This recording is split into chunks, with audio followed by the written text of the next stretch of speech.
Hello friends, আসসালামু আলাইকুম। Welcome to my channel Munni kitchen. আজকে তৈরি করব কাচি পিঠা। আপনারা এই পিঠাকে কি বলেন আমি জানি না, কমেন্টসে বলবেন। এখানে হাফ কাপের মতো চালের গুঁড়ো নিয়েছি। চালের গুঁড়োর মধ্যে 1 পিঞ্চ লবণ দিয়ে ভালোভাবে লবণটা মিশিয়ে গরম জল দিয়ে একটা ডো তৈরি করে নেব। আপনারা এখানে চালের গুঁড়োটা নিজের পরিবারের লোকজনের হিসাবে কম বেশি করতে পারেন।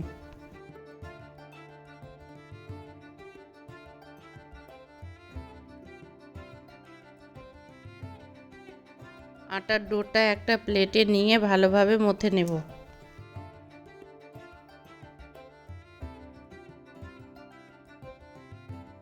আটাটা মাখানো হয়ে গেছে। আটা থেকে এরকম একটা ছোট টুকরো তুলে দু হাতের তালুতে এইভাবে করে পিঠাগুলো বানিয়ে নেব।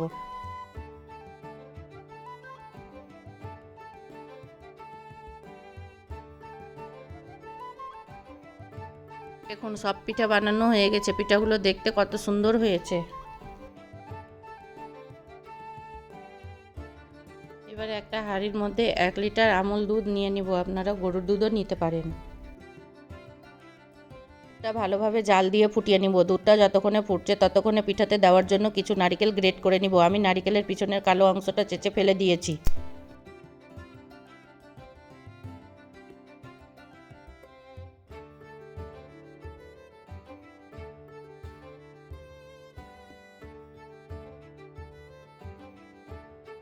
নারকেল গ্রেট করা হয়ে গেছে। 1 বাটি খেজুর গুড় নিয়েছি। আপনারা গুড়ের পরিমাণটা কম বেশি করতে পারেন নিজের পছন্দ অনুযায়ী।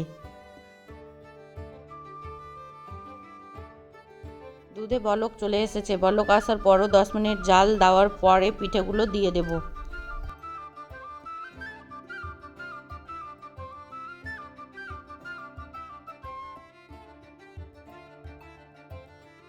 এবার গ্রেট করা নারকেলটা দিয়ে দেব।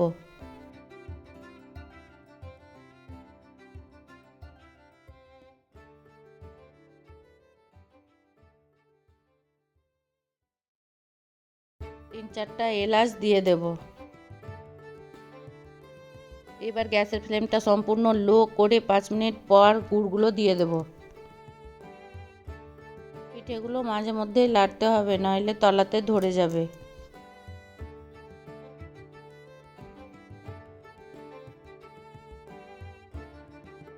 দেখুন, পিঠেগুলো প্রায় হয়ে এসেছে। আর 5 মিনিট জাল দিয়ে নামিয়ে নেব।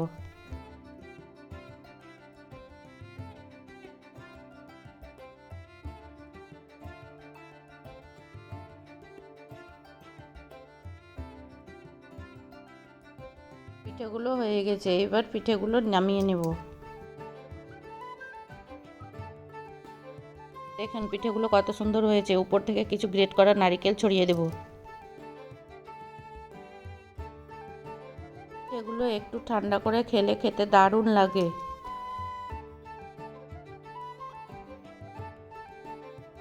আমার রেসিপিটি ভালো লাগলে আমার চ্যানেলটি সাবস্ক্রাইব করে লাইক কমেন্ট শেয়ার করে দেবেন প্লিজ।